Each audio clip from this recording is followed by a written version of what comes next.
दौड़ी कृष्ण के चरणों में आ गई। पाहि पाहि महायोगिन देवदेव जगतपते, नान्यं त्वद्भयं पश्ये यत्र मृत्युः परस्परम्।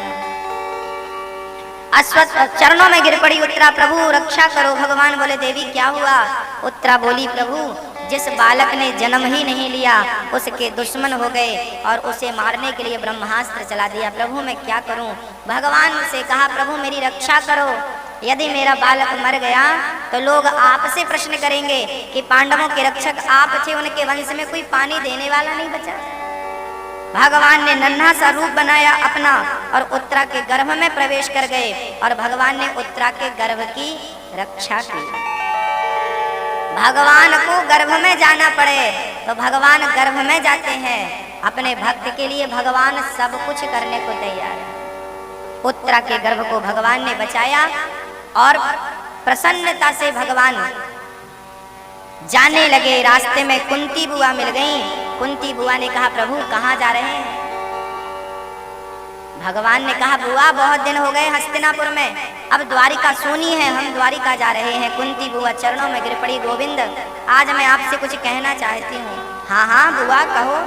गोविंद आज तक मैं आपको पुत्र समझती रही, आज तक मैं आपको अपना भतीजा समझती रही, पर आप तो जगत के पिता पालनहार जगदीश्वर हैं। हे प्रभु आपकी मैं स्तुति करना चाहती हूँ। कुंती बुआ ने स्तुति करते हुए कहा कृष्णाय वासुदेवाय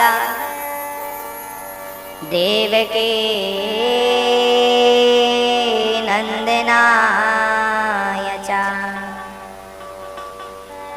नंद गोप कुमाराय गोविंदाय नमो नमः। हे गोविंद, हे द्वारिकानाथ, आज मैं समझ गई कि आप परमपिता परमात्मा हैं। हे देवकी पुत्र, हे वसुदेव नंदन, आपकी जय हो, आपकी जय हो। प्रभु आज मैं आपसे कुछ मांगना चाहती हूँ, क्या आप मेरी झोली में मेरा वरदान, मेरा वचन मुझे डालेंगे, देंगे? कन्हैया मुस्कुराने लगे। बुआ पूरी जिंदगी में पहली बार आपने हमसे कुछ मांगने का मन बनाया।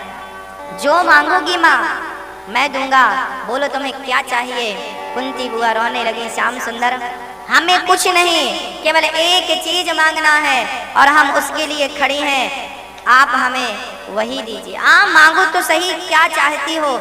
आज कुंती बुआ ने भक्तों वो मांगा है जिसकी आपने कभी कल्पना नहीं की होगी, सोचा नहीं होगा। कुंती बुआ ने कहा श्याम सुंदर विपदः विपदः सन्तु नः शश्वत् तत्र तत्र जगद्गुरो भवतो दर्शनं यत् स्यात् अपुनर्भव दर्शनम्।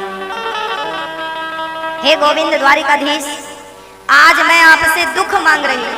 मेरी झोली में गोविंद दुख दे दो, सारा दुख मेरी झोली में डाल दो, मुझे दुखिया बना दो। प्रभु मुझे दुख दे दो।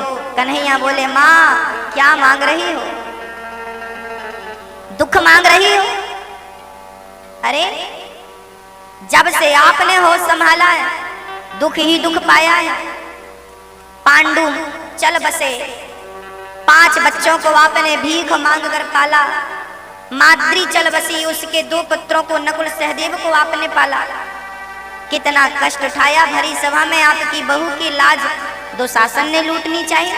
लाक्षागृह में बंद करके आग उन्होंने लगा दी, जंगल में आपका राज्य छीन कर आपको भेज दिया। इतना जीवन में कष्ट आया, क्या फिर भी आपका दुखों से पेट नहीं भरा माँ?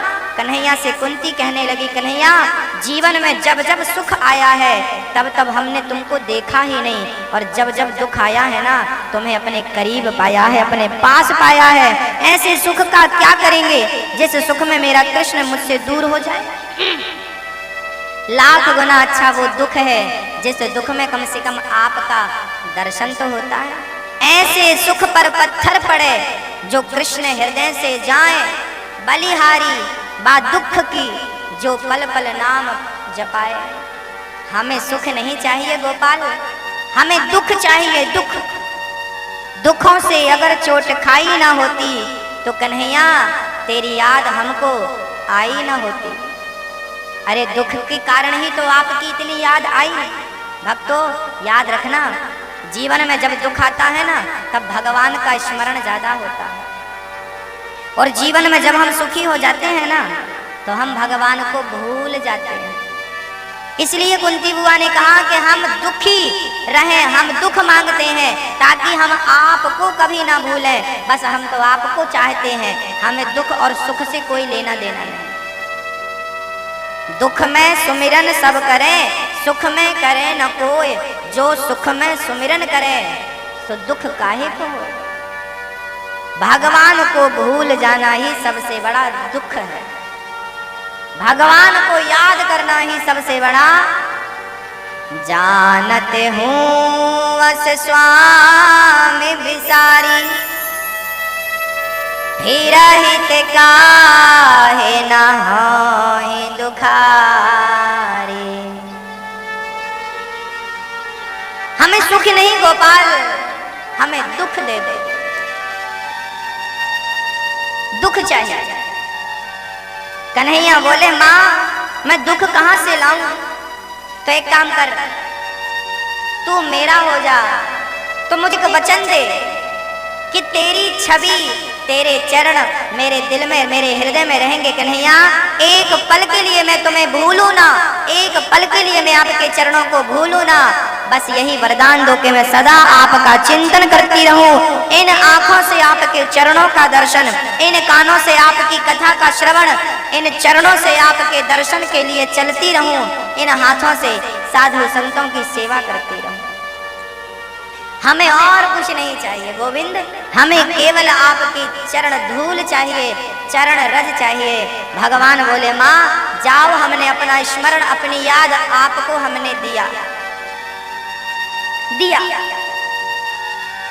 चल पड़े।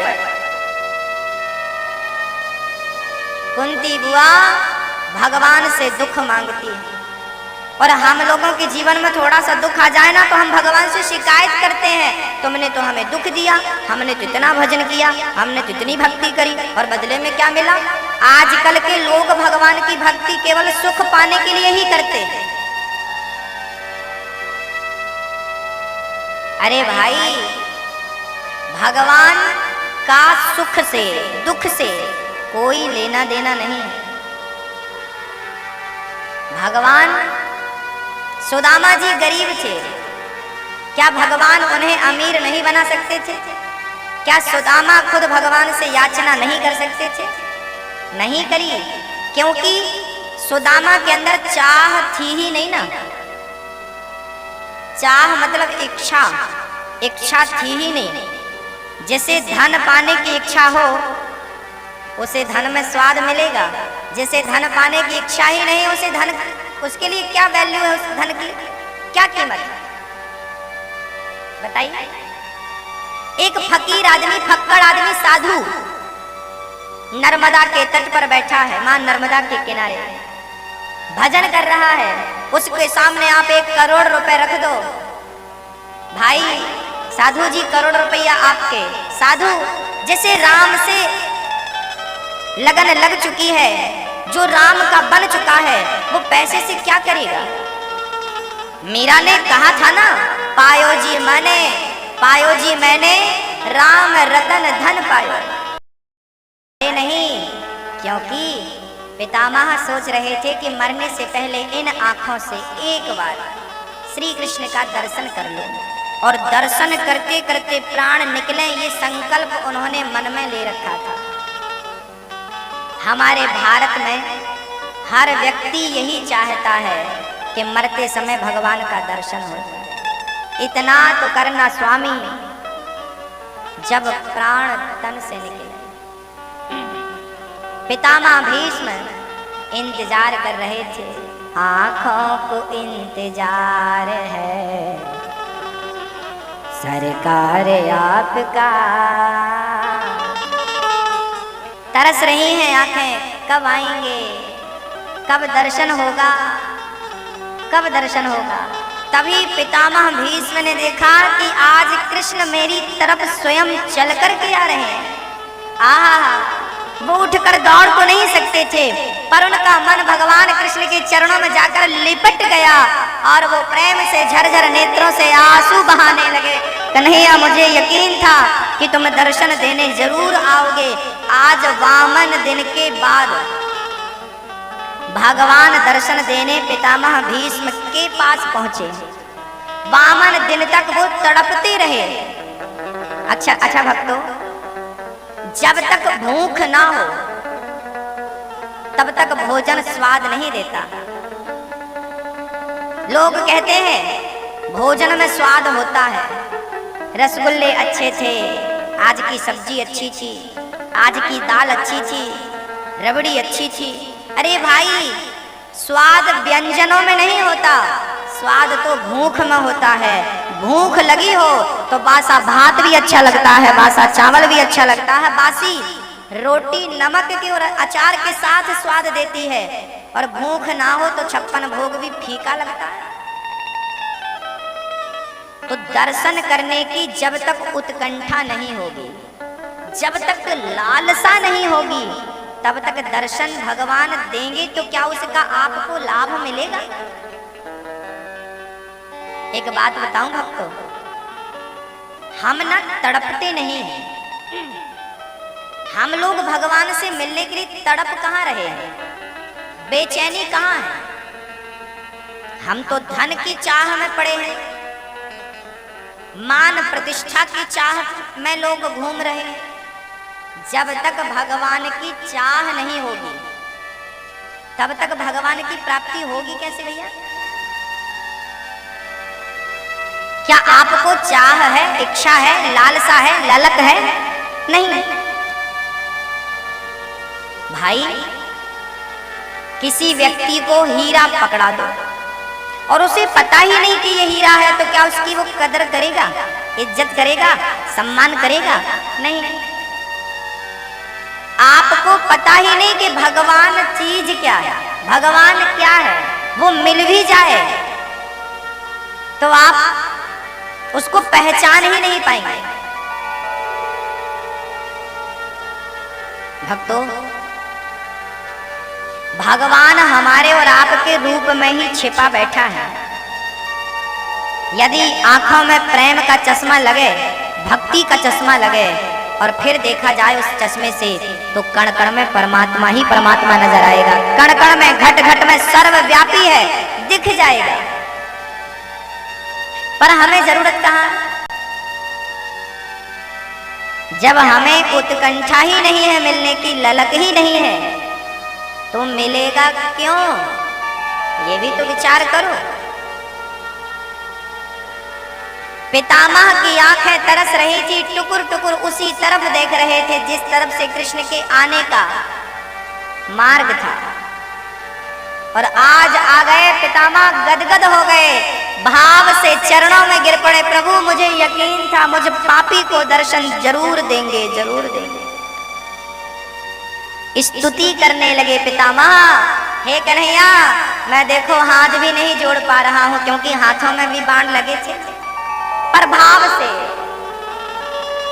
कन्हैया, मुझे पता है महाभारत के युद्ध में पितामह भगवान कृष्ण की प्रतिज्ञा थी, मैं अस्त्र शस्त्र नहीं उठाऊंगा।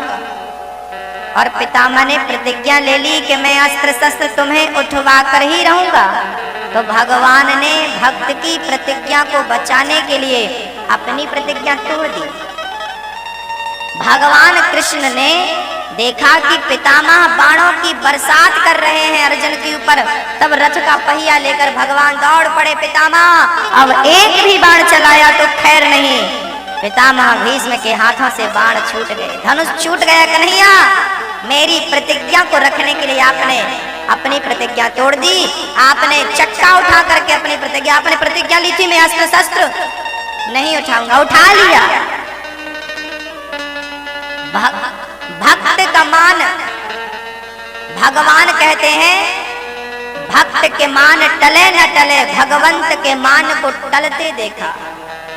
भक्त के मान को टलते नहीं, भगवान के मान को टलते देखा। एक भक्त ने पत्थर पर हाथ रख दिया कि ये मेरा भगवान है, तो उस भगवान ने अपने भक्त के वचन को सिद्ध करने के लिए, सच करने के लिए उस खंबे को तोड़कर नरसिंह के रूप में प्रकट हो गए। कहीं भक्त का वचन मिथ्या ना हो जाए। यदि मिथ्या हुआ तो भक्तों पर यकीन कौन करेगा? ये भगवान है, भक्त के वचन को कभी टालते नहीं, पर उस कोटि का भक्त तो हो।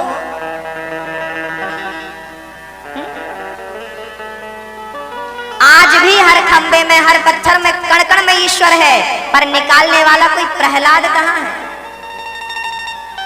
हम प्रहलाद बनते नहीं तो वो नरसिंह नहीं बनता, हम गोपी नहीं बनते तो वो श्री कृष्ण नहीं बनता, हम यशोदा नहीं बनते तो वो कृष्ण नटखट नहीं बनता, हम द्रौपदी नहीं बनते तो वो चीर नहीं बढ़ाता, हम अर्जुन नहीं बनते तो वो हमारा सारथी नहीं बनता। हम कुछ तो बने। अर्जुन बनोगे तब तो सारथी बनेगा, द्रौपदी बनोगे तब तो चीर बढ़ेगा, यशोदा बनोगे तब तो तुम्हारी गोद में खेलेगा, तुम्हारा दूध पिएगा, नंद बाबा बनोगे तब तो तुम्हारे संग गैया चराएगा, ब्रजवासी बनोगे तब तो तुम्हारे संग माखन चुराएगा, गोपी बनोगे तब तो तुम्हारे घर में आके माखन चुराएगा और तुम्हें दर्शन देगा। हम बने क्या है? किस मार्ग में उसकी प्राप्ति होती है और हम किस मार्ग में हैं? हम अपोजिट हैं। वो पूर्व दिशा में खड़ा है तो हम पश्चिम दिशा में हैं। हमें चाह कहाँ है उसकी? हमें तो चाह रुपयों की है, परिवार की है। आज लोग रो रहे हैं पैसों के लिए। वाह वाह, इतना अनमोल शरीर भगवान ने दिया और तुम कागज के टुकड़े के लिए रो रहे हो। जिस शरीर से उस परमात्मा की प्राप्ति की जा सकती है, उस शरीर को पाकर तुम 1500 के लिए रो रहे हो। पैसों के लिए मत रो, रोना ही है तो भगवान के लिए रो लो। मीराबाई ने सोना चांदी को ठुकरा कर कृष्ण के लिए 2 आंसू बहाए थे कि नहीं? और याद रखना भक्तों, जब तक प्रेम के आंसू आपकी आंखों से निकलेंगे नहीं और वो आंसू भगवान को चढ़ेंगे नहीं, तब तक भगवान की प्राप्ति संभव नहीं है। प्रेम के आंसू भगवान के ऊपर चढ़े, उनसे अभिषेक करो भगवान का नेत्रों के जल से। अरे पानी चढ़ा देना आसान है, प्रेम के आंसू निकालकर भगवान को चढ़ा देना बड़ा कठिन है, और वही हम कर नहीं पाते, इसलिए वो हमको मिलते नहीं। हम लोग अविश्वास प्रकट करते हैं, भगवान तो है ही नहीं। अरे भाई, भगवान तो है, हम भक्त नहीं हैं, हम उसके योग्य नहीं हैं, काबिल नहीं हैं। द्रौपदी खड़ी है, पांडव खड़े हैं, कृष्ण खड़े हैं, पितामह कह रहे हैं कन्हैया मेरी बेटी से आप विवाह कर लो, मेरी अंतिम इच्छा यही है। पांडव बोले पितामह आप तो बाल ब्रह्मचारी हो और आप कह रहे हो हमारी बेटी से विवाह कर लो। आपकी बेटी कौन है? आपकी बेटी? पितामह बोले हाँ हमारी बेटी, वो हम कन्हैया को देना चाहते, क्योंकि हमारी बिटिया का वर जो है ना, वो कृष्ण से बढ़िया वर मिल नहीं सकता। कौन सी बेटी, क्या नाम है? पितामह कहते हैं इति मति रूप कल्पिता वितृष्णा भगवत सात्वत पुंगवे विभूमि। ये जो मेरी बुद्धि है ना, ये बुद्धि मेरी बेटी है, और आज से मैं अपनी बुद्धि प्रभु आपके श्री चरणों में समर्पित कर रहा हूँ। देखूंगा तो तुम्हें, सोचूंगा तो तुम्हारे बारे में, सुनूंगा तो तुम्हारी कथा, चलूंगा तो तुम्हारे लिए, हाथ बढ़ेंगे तो तुम्हारे सेवकों के लिए, तुम्हारे भक्तों की सेवा के लिए। आंख है दर्शन के लिए, इन आंखों से दर्शन ना किया, भगवान को ना देखा, तो इन आंखों का होना व्यर्थ है। इन कानों से केवल तुमने निंदा चुगली सुनी, इन कानों का होना व्यर्थ है। इन हाथों से केवल किसी को छला है, किसी को ठगा है, क्या कभी इन हाथों से किसी भक्तों की सेवा करी है? किसी भक्त की सेवा करी है? ना। इन पांव से चलकर क्या दरबार तक पहुंचे हो? भगवान की कथा तक, कीर्तन तक, तीर्थों तक? नहीं। तो पांव होना व्यर्थ है, आंख होना व्यर्थ है, कान होना व्यर्थ है। अरे जिस जिह्वा से राम का नाम ना गाया हो, कृष्ण का नाम ना निकला हो, उस जिह्वा का होना व्यर्थ है। पितामह अपने आप को समर्पित कर रहे हैं श्री कृष्ण में। देखो अंत समय ऐसा ही हो, हम अपने जीवन को भगवान के चरणों में समर्पित कर दें। अपनी हस्ती को मिटा दीजिए, अपने आप को मिटा दीजिए और कृष्ण में अपने आप को लीन कर लीजिए। मिश्री का ढेला यदि किसी को फेंक कर मार दिया जाए तो रक्त बहने लगेगा, इतना कठोर होता है। लेकिन वही मिश्री पानी में मिल जाए ना, घुल जाए ना, तो फिर वो पानी से मिलकर एक हो जाती है, अपने अस्तित्व को मिटा देती है कि नहीं? अपने आप को मिटा देती है कि नहीं? जैसे मिश्री ने अपने आप को मिटा दिया है जल के लिए, ऐसे अपने आप को मिटा दो भगवान के लिए। जिस दिन मिटा दोगे, अपने आप को समर्पित कर दोगे, जैसे मिश्री ने अपने आप को आत्मसमर्पण कर दिया, पानी हो, पानी स्वयं मिश्री थी, अब पानी हो गई। अभी तक तुम आपका नाम है राम सिंह, फलाना सिंह, ये जब तक आप राम सिंह रहोगे, आकाश रहोगे, विकास रहोगे, हाँ फलाने जी रहोगे, फलाने जी रहोगे, तब तक संभव नहीं है। आपको अपना अस्तित्व मिटाना, शून्य करना पड़ेगा, अपने आप को जीरो करना पड़ेगा। काम, क्रोध, लोभ, अहंकार, मैं कौन हूं, जब तुम ये भूल जाओ, जब तुमसे कोई पूछे तुम्हारा पता क्या है, जब तुम कहो कि जब तक हमारा पता था, जब तक हमें हमारा पता था, तब तक हमें उसका पता नहीं था, अब उसका पता चला तो हमारा पता नहीं है, हमारा पता नहीं। अपना पता ना पता रहे, अपने आप को मिटा देना, शून्य कर देना। बिलासपुर जब मैं आ रहा था ना, तो रास्ते में लिखा था सड़क के किनारे बिलासपुर 10 किलोमीटर, आगे लिखा था बिलासपुर 5 किलोमीटर, और आगे बढ़ा तो लिखा था बिलासपुर 2 किलोमीटर, लिखा रहता ना सड़क के किनारे। तो जहां 2 लिखा था क्या वहां बिलासपुर था? आगे लिखा मिला 1 किलोमीटर बिलासपुर, फिर 1, तो क्या जहां 1 था वहां बिलासपुर था? और आगे आया तो लिखा था बिलासपुर और नीचे बना था शून्य। अब बताइए, जहां जीरो था, जहां कुछ नहीं था, वहीं सब कुछ था कि नहीं? वहीं बिलासपुर था कि नहीं? हाँ भक्तों, जैसे बिलासपुर पहुंचना हो तो शून्य की ओर बढ़ना पड़ेगा, तब मंजिल प्राप्त होगी। भगवान को पाना चाहो तो अपने अंतःकरण को, अपनी इंद्रियों को शून्य करना पड़ेगा, अपनी चाह को, अपनी इच्छा को जीरो करना पड़ेगा, समाप्त करना पड़ेगा, तब परमात्मा की प्राप्ति संभव है। हम जीरो हो नहीं पाते तो मंजिल मिल नहीं पाती। जहां तक गिनती रहेगी वहां तक मंजिल नहीं रहेगी ना। गिनती तो खत्म हो, अब गिनती खत्म ही नहीं हो रही। महाराज ये हमारा एक बंगला, ये दूसरा बंगला, ये एक प्लॉट, ये 4 बच्चे और ये पत्नी और ये गिनती चली रही है। आपकी जवानी से, लड़कपन से आज तक गिनती चल रही है। बुढ़े बुढ़े लोग हमको गिनाते, महाराज जी हमारे 4 प्लॉट है, हमारी इतनी प्रॉपर्टी है, ये हमारे 2 बच्चे हैं, देखो अभी गिनती है। बूढ़ा आदमी भी अभी गिनती कर रहा है और अभी तुम्हारी गिनती चालू है, तो फिर मंजिल कैसे मिलेगी? मंजिल तो उसको मिलती है जो शून्यता की ओर बढ़ जाता है। तुम्हारी तो गिनती बुढ़ापे में बढ़ रही है, ये वो है, ये वो है, ये वो है। भैया जी समझ रही हो ना? शून्य, जीरो, साइलेंट, न्यूट्रल। गाड़ी में के गियर होता है न्यूट्रल, गाड़ी न्यूट्रल में हो, कितना भी एक्सीलेटर दबाओ भागती नहीं है, और गियर में फंसी नहीं के भागी। काम, क्रोध, लोभ, मोह का गियर लगाने के जीवन भर आप भागते चलोगे।